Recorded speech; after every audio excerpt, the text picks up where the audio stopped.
What's good, everyone? Dragoon from the future. Reading a Bungie blog update from last night. I was just about to publish DTS 179. Bungie put out a blog updating the changes that they're going to do for the Prestige mode activities that were gated off from Curse of Osiris. Ditty and I in the program talked about how disappointed we were seeing things like the Prestige Leviathan no longer accessible to those who own base Destiny 2 and didn't buy the DLC. This was not a great move on Bungie's end, but they're detailing fixes that are going live in the hotfix today, update 1111. It's Tuesday, December 12th, so it should be going live when the maintenance ends. I'm actually pretty excited about how quickly they moved on this one. I'm worried that, this got through testing in the first place, but seeing this kind of speed, fixing it, we may be seeing a change of pace here at Bungie. So here's what they're going to be doing to rectify the mistakes. They really in this post, without saying, we're sorry, sounded pretty apologetic for doing this in the first place. Okay, so this week, Bungie is releasing a hotfix that will make the following changes. The Prestige Leviathan raid will be brought back down to Power 300. Its rewards will drop down to match the new power level. All players will regain access to the Prestige raid. This will allow access to the Prestige achievement and trophy for all players. This will also allow all players to complete the final step for the Legend of Acreus shotgun. Trials of the Nine will only require Curse of Osiris when it features a Curse of Osiris map. For all other weeks, it'll be available to all players. That is awesome. This will allow access to Lest Ye Be Judged achievement and trophy for all players. Trials of the Nine rewards that launch with D2 will still be accessible to all players. New seasonal rewards that launch with Curse of Osiris, such as the new seasonal armor ornaments, will require you to have Curse of Osiris. The Prestige Nightfall will remain a pinnacle activity at the new 330 power cap. This means the Prestige Nightfall will require the ownership of Curse of Osiris. Because of this, we will update the Prestige achievement and trophy to only reference the Prestige raid. Moving forward, we're investigating adding a third difficulty to all Prestige activities so that we can provide both a challenge that stays relevant with each new expansion and a Prestige version that is available to all players. Normal Nightfall will only require Curse of Osiris when it features a Curse of Osiris map. I think they mean strike, but for all the other weeks, it will be available to all players. Time-limited events like Iron Banner, Faction Rally, and the Dawning will be made available to all players. We will be postponing tomorrow's Faction Rally to ensure all of our players can access the activity and the appropriate rewards. Iron Banner and Faction Rally rewards that launch with Destiny 2 will still be accessible to all players. New seasonal rewards that launch with Curse of Osiris, such as the seasonal armor ornaments, will require you to own Curse of Osiris to acquire. We expect these changes to go live tomorrow at the end of scheduled maintenance. Moving forward, we are also looking to improve on heroic strikes with new challenges, new modifiers, and free access for all players. Okay, I'm really happy about all of this. The biggest one to me is them flirting with the idea of a third difficulty for all Prestige activities. I've talked about my desire for a third difficulty in Destiny for a really long time. I love how World of Warcraft has the LFR, normal, heroic, and mythic. I think Destiny could hugely benefit from a mythic difficulty. Trials now being available to all players except for the weekends where the map is a DLC map, freaking cool. The time-limited events, I actually didn't know this, and I'm glad they made the change before Faction Rally went live. Otherwise, the PR disaster would have been even greater. Faction Rallies, I guess, and like Iron Banner and the Dawning were going to be DLC gated. That's really exciting to hear that they are not doing that. I think that's totally the right move. For the interim time, having the Prestige Leviathan back at 300 may seem a little bit wonky when you look at the actual overall difficulty tiers, but I think it's the best option that they can implement right now. It doesn't sound like they have the technical ability to include an old Prestige difficulty and a new Prestige difficulty at the same time. I hope when they talk about this third difficulty, we're actually talking about a new third difficulty altogether and not just a third button option. These are the kind of changes and the pace of changes that I want to see, and I'm really happy. This was very honest. It was very apologetic, especially in the tone of I didn't read the earlier paragraphs, but I'll link this on our website, destinytheshow.com. And then hearing that they're going to work on making heroic strikes available to everybody with modifiers and new challenges, that to me is really good news. So with all that said, Bungie, thanks. If we get this stuff on a regular basis, you might be able to turn the ship and the morale is going to start going back up, I think. Hope you guys enjoy DTS 179, and I'll see you at the end.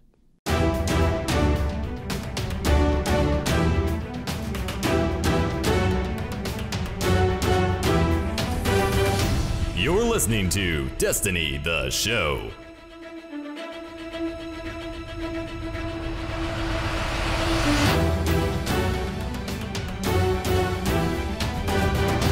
What's good, everybody, and welcome to Destiny, the show, the Destiny news podcast, keep you, the guardian, ahead of the curve in the world of Destiny. My name is BBKDRAGOON, and I'm joined, as always, by my great co-host, Ditty. What is up, my man? This week was almost winter time in North Texas. We got one day where it was like 20, 30 degrees, and then it's been 50, 60 degrees the rest of the day. So my dry skin is not happy, but, you know, I got some new Destiny content to play, and then I got really busy with work, and then the raid lair came out. Yeah, and you got the chance to sample that yesterday. I did, What's your 15-second take on it? It's beautiful. That's my phrase. It is beautiful. One sentence on it. It's beautiful, and it's what strikes in Destiny should be. We're gonna dig deeper into that statement later today, man. Hey, I got to try the Monster Hunter World open beta this weekend, and if you have a PSN subscription, Ditty, you should do that because we're recording this on Sunday. By the time listeners hear this, they will not have a chance to do it unless Capcom decides to extend it. Dude, that game is really cool. Have you ever played a Monster Hunter?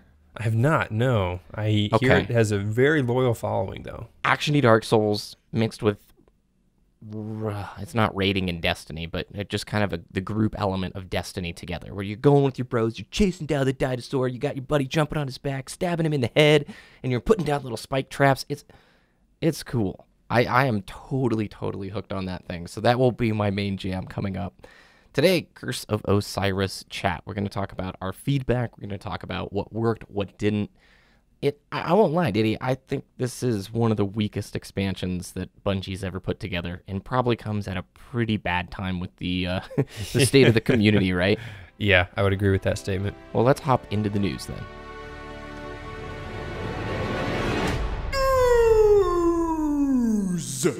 Where to begin? Curse of Osiris went live this Tuesday, and it brought with it a mixed bag. I want to hold off on the feedback, Ditty, and just sort of recap sort of the Promethean Lens situation. You want to break that down for me? So the Promethean Lens, brand new trace rifle, exotic in Destiny 2 Curse of Osiris, is plays a little bit differently than the Cold Heart, but it's bugged in the Crucible, and it's going to be patched. It's coming, a fix is coming this week with the December 12th update. But in the Crucible, before the patch, of course, if you're listening to this after Tuesday, then the patch would have already gone live, hopefully. It kills Guardians in like 0.3 seconds, and that's really quick.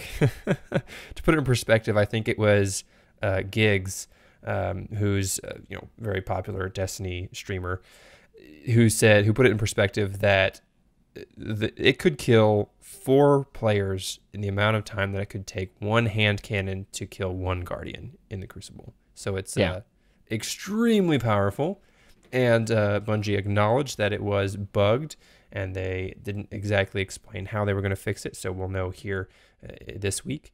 But they also said, Xur, why don't you go ahead and sell it so everybody can experience the fun this last weekend? And oh my goodness, it was so much fun to use in the Crucible. Even though, I died from it a lot, the fact that I had it as well made it a little bit better. Yeah. Sorry, it's Prometheus, not Promethean. I'm just steeped in my Mass Effect love right now, my man. So the Prometheus Lens, I was really frustrated because on Wednesday, Bungie's tweeting, hey, we're going to talk to you more about this in the TWAB. And at this point, community is just frustrated because of instances like these, right? Mm-hmm. And so we don't want to hear it talked about, just hotfix the thing. If you're like any other developer, that's sort of what the player base expects. And then we find out, hey, they're not going to cancel trials this weekend. That is ridiculous. Why? And then come Fridays, they ended up selling the Prometheus Lens, so everybody could have a chance to mess around with it.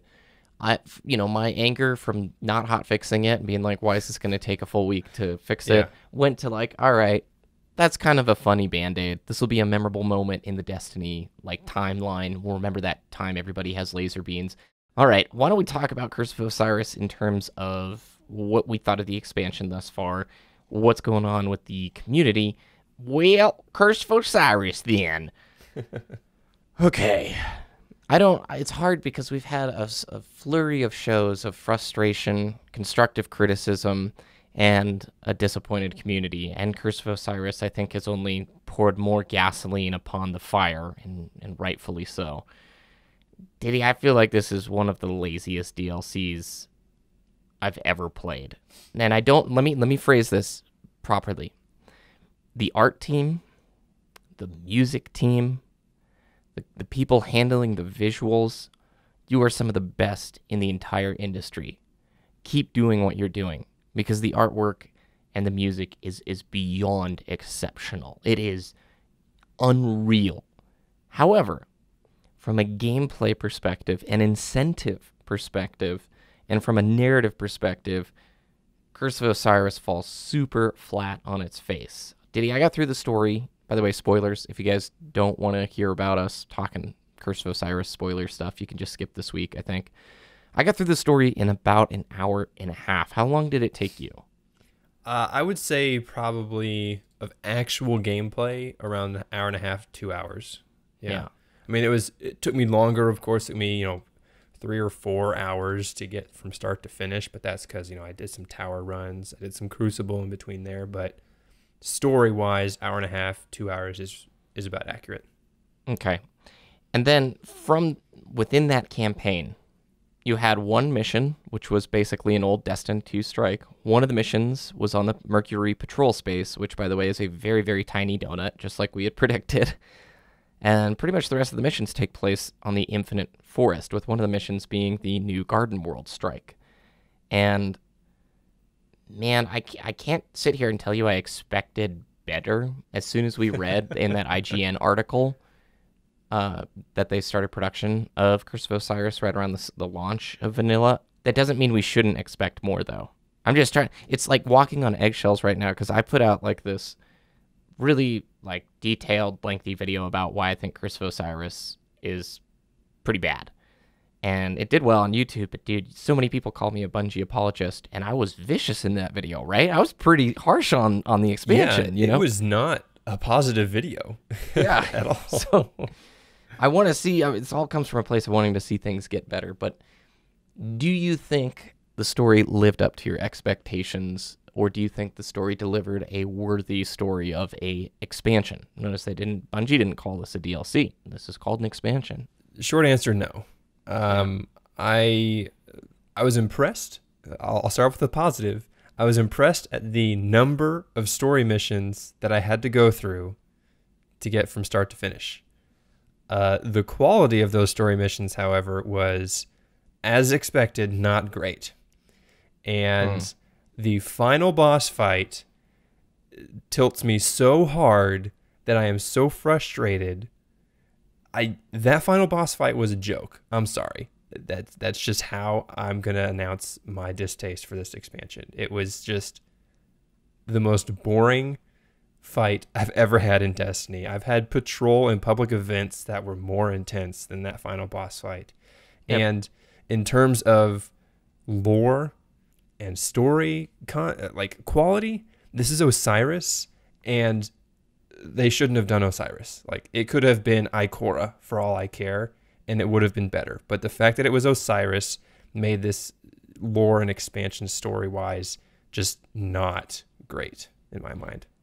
I want to expand there because I think visually, you and I both said Panoptes is amazing. What a cool boss design. This looks so stinking cool.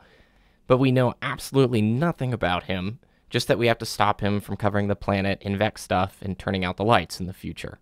Yep. So from a gameplay perspective is what you're criticizing in that final boss fight where, hey, run up here, kill that mob, and now we're going to have you shoot the eyeball 3 times, all done. Instead of, why don't you fight for... Okay, Ditty, at the end of the Destiny 1 beta, the last mission that you got to play on the Cosmodrome, where you're Yes. having to actually defend the waves of the Hive Last off. array. That is more engaging than that.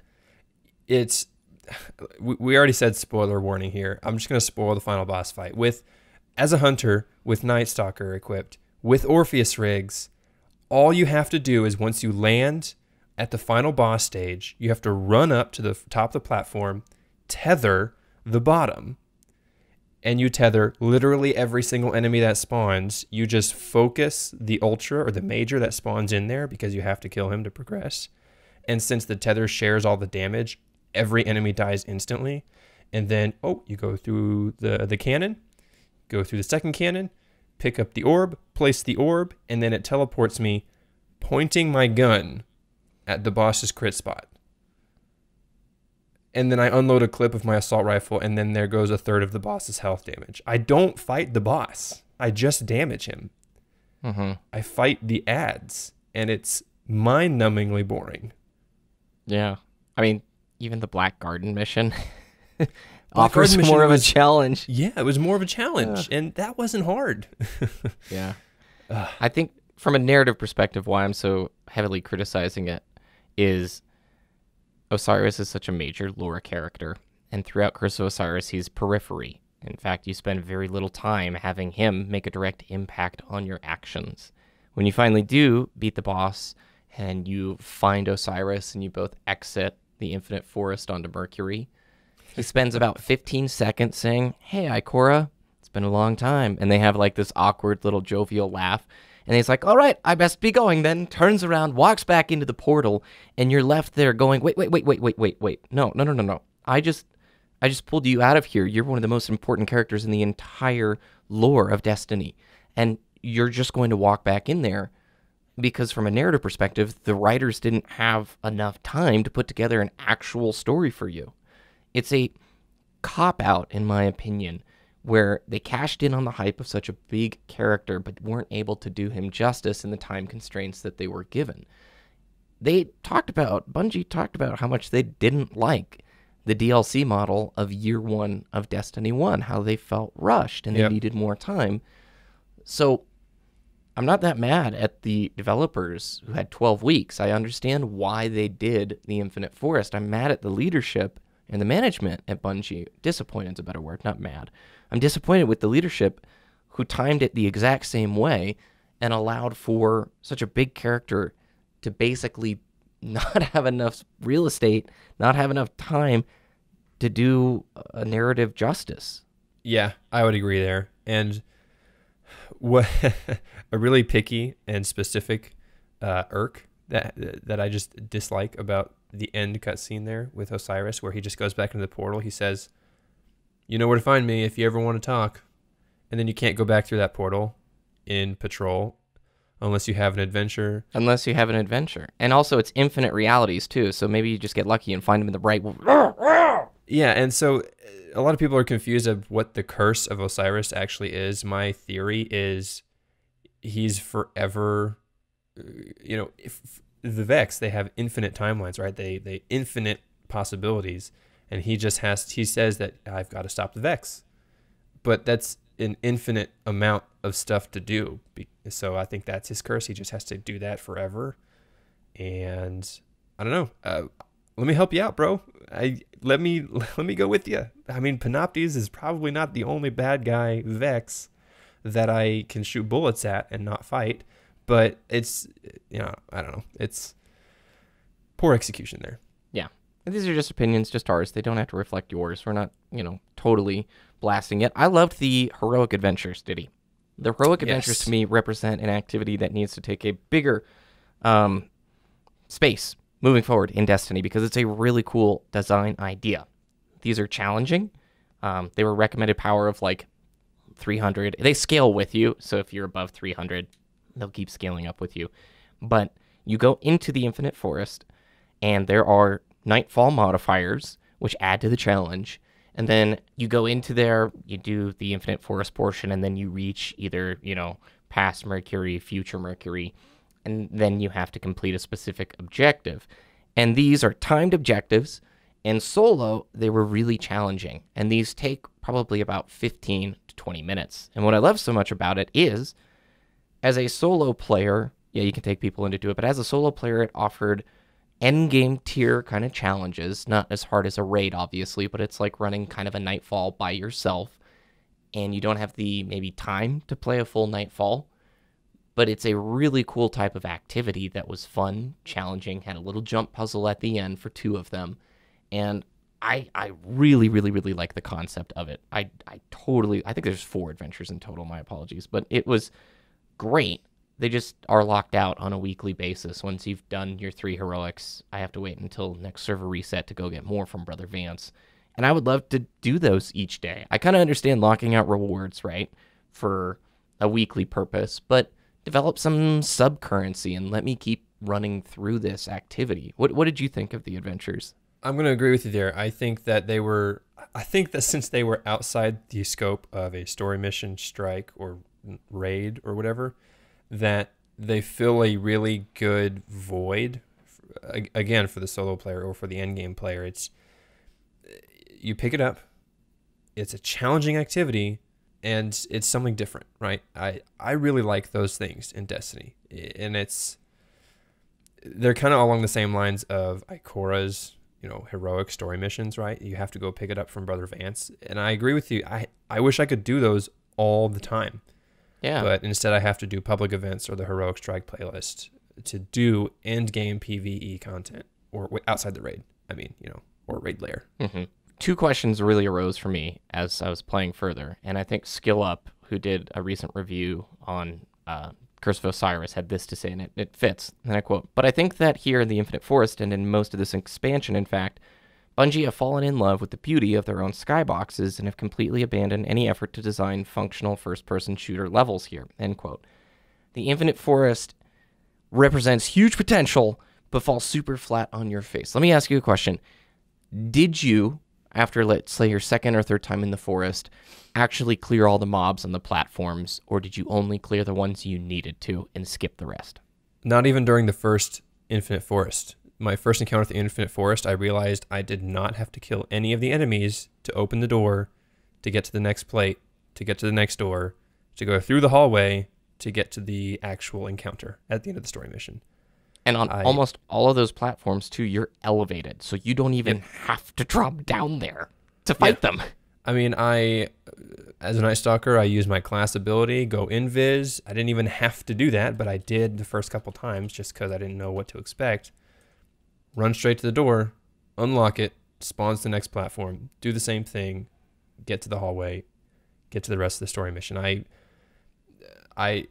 run the emblem, the Night Stalker emblem that counts my kills.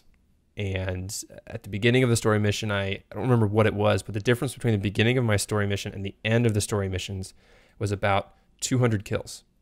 And that's not a lot in PvE numbers, right? If I had killed every single enemy on those platforms, it probably would have tripled or doubled or tripled. There are way too few platforms that spawn in the Infinite Forest that require you to kill an enemy to get to the next location. There's too few. Make me kill these people. Make it interesting. Yeah. So I think they flirted with huge potential with the Infinite Forest and with one of the heroic adventures in particular. For the Infinite Forest, if I was designer at Bungie for a week, I would seriously implement a time trial system with leaderboards and require multiple objectives per platform. Kill this boss mob who drops this relic, who you then have to defend against 3 waves of whatever. Because there's huge potential in that idea of the Infinite Forest. It's so cool, and the artwork is so beautiful, but they don't give you an engaging reason to actually go down there, except for the couple of times you have to kill the demons who lock the red gate. So it's so perfectly fit for a speedrun style activity. And then the other activity that has, I think, monstrous, just huge potential in Destiny would be a horde mode. And one of the heroic adventures, you fight off 2 waves of Hive, defending a central tower. And you look at it and you go, wait a second, you guys had literally almost all the ingredients needed for an endless horde system? Just do it, man. Just do it. You know how happy the player base would have been with this expansion if it came with a good endless horde mode with leaderboards, with, different mods on a weekly basis, maybe some randomly selected objectives. That in and of itself is a recipe for success, you know? Yeah, even if they didn't want to commit to a Horde style mode, Archon's Forge and Court of Oryx style modes, right? Oh, that's cool. Where you had a specific boss, a specific mechanic for that boss, and the Infinite Forest, right? It spawns you into a platform with enemies that doesn't look the same every time, right? There's a few, it picks from a category of things, right? And if a specific boss spawned in that you had to do a specific mechanic to, kill that boss to get to the next platform, Court of Oryx or Archon's Forge style, it would have made it so much more interesting. But instead, I agree. Infinite Forest just wasted potential. Just like what's it called? Prison of Elders was a really cool idea, poor execution, and failed potential there. Court of Oryx, Archon's Forge were already in Destiny. They could just bring that formula over to the Infinite Forest, and it would work. It would be something else to do, I think. So they've got a lot there, and it actually, I believe, is salvageable if Bungie moves really fast. If Bungie moves quickly, has a clear set of dialogue with the community, maybe we start doing monthly State of Destiny 2 updates in which we start getting some real changes in a shorter time frame, because I don't think you're going to have many players sticking around the next 3 months if we are only going to get changes when Season 3 arrives, you know? Yeah, and when Season 3 going to happen when the DLC 2 launches, which is between, if we go by the current timeline, that's either going to be March, April, or May at this point. Yeah, I'm fatigued, man. I'm somebody who wants to love this game, you as well, and for anybody, I think, who got involved with Destiny 2, like, if this is your first Destiny game and you weren't around for the last 3.5 years, you may think, oh, just be patient, give them time. But the loyal Bungie fans did that in Destiny 1. We, put our hope in that laying dormant potential of the game. And over time, it really became an awesome game, dude. The last, year, especially the last 6 months of Destiny 1 was like, all right, this is good, man. And so seeing us go through a deja vu now at Destiny 2, where it's like, okay, we're back again. No. Yeah, we're starting to see the signs again, like the similarities in how everything's being handled, right? Age of Triumph, like you said, was a great game. Destiny was fun to play during Age of Triumph because you had so many things to do, so much gear to acquire, and the content and gameplay were there. And it's not there now. Mm-hmm. Before we move out of here, I want to just do sort of a time capsule. You told me about the Paradox mission, the old Taken King, really cool, hidden missions, quests to get these super, super sweet weapons. You want to talk about Black Spindle just for a second? Then I'll talk about the No Time to Explain. Yeah, so really quick on the Paradox, I was part of the fire team that actually confirmed that the Paradox was extra content. With Nacho and Aura, we confirmed that it was, actually you guys were the first accessible. Reddit post we kind of network manipulated it and didn't activate it correctly, but we confirmed that it was there. Anyways, the Black Spindle for Destiny 1, it was... originally the Black Hammer came in the Crota raid. It's a legendary sniper rifle, and it was too powerful, so they kind of nerfed it and then left it behind. And then Taken King comes out.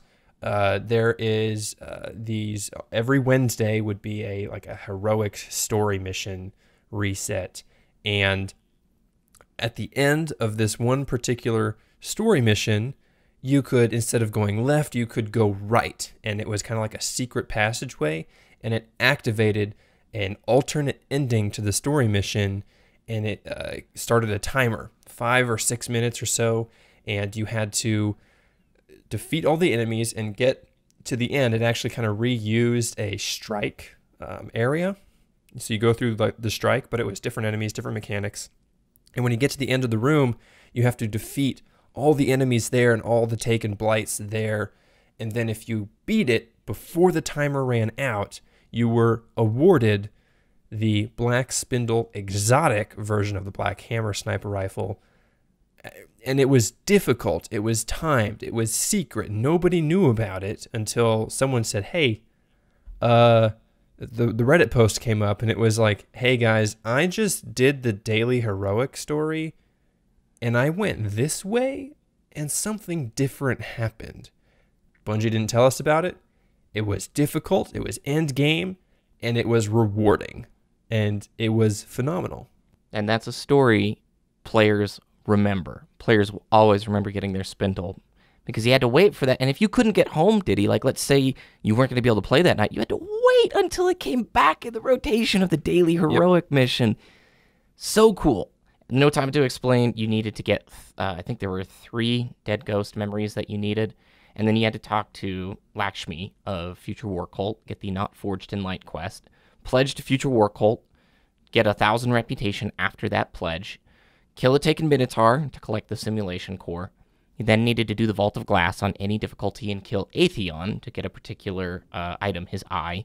Then you needed to complete the Shadow at Twilight, a 270 light heroic mission.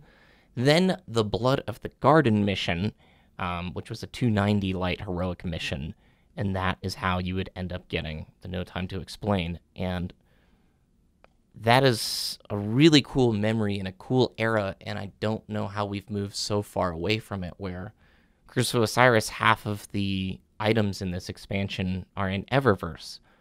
And I wouldn't mind so much if we had a few of these things, like No Time to Explain, or Black Spindle. Yeah, things to work towards, things to grind for, strike-specific loot, not there. Patrol-specific loot, not there. I mean, yeah, you have the destination-specific gear, but, aside from that, what else do we have? Not much. I think Bungie, in order to turn the ship maybe back in the right direction, is going to have to take some knocks. And I think the community being frustrated like it is right now, unless they move quickly, it's only going to get worse. I just want to see it really improve, and I think Curse of Osiris took some steps in the right direction, but overall, change the direction of the ship, Bungie, before we get to Expansion 2, and the quicker you get on communication and making some positive changes, the better, because right now it's sort of a sour time. Yeah, I think Bungie needs to open a few more illuminated engrams. They're illuminated now, not bright. That's right. In Season 2, illuminated engrams to get a different ship so that we can go in a different direction. But, I mean, we do have the Vex weapons to grind for, right? But it's not the same as Black Spindle, right? Black Spindle was more difficult. The Paradox, the No Time to Explain, was a bit more detailed. And then it was just, it's not the same. And, of course, this week, with the December 12th patch, we are getting Masterworks. I was supposed to say Masterclass, but whatever. Masterworks. Whatever that's going to add into the game, we'll see how it works. Yeah, and we'll have to talk about the raid layer next week. Yes. Because in many ways, throughout D1, when I was trying to defend it to people who were like, why do you play this game? I'm like, dude, the raids. For the raids. That's why I bought those expansions, were for the raids. And the raid layer looks really cool from what I saw, and that'll give our listeners another week to try and venture in there and tackle it before we get into any sort of spoilers. So, yeah, and just really quick on my note about the raid layer that I said at the beginning of the show, it's obviously not as long or as detailed as an actual raid, because that's not what their intention was, and it fit. It wasn't as long as a raid, but it's what strikes should be. Like, think of your best and favorite strike, and then add a little bit more to it to make it more exciting, and that's what this raid layer is. It's fun. I want more. It's a cool boss. It's a way cool boss. Yes. So where can people find your content? Twitter.com/Ditty, DTS, DITTY, DTS, and YouTube.com/Wooshness, WOOSHNESS. Remember to follow us on Twitter @Destiny the Show. Thank you guys so much for listening. All the links from today and more on DestinyTheShow.com. You can follow me @BBKDRAGOON on both YouTube and Twitter. Good luck taking down the raid layer. Good luck in Curse of Osiris. Have a great early almost holiday. Get your gift shopping done if you haven't yet, and we'll talk to you next time.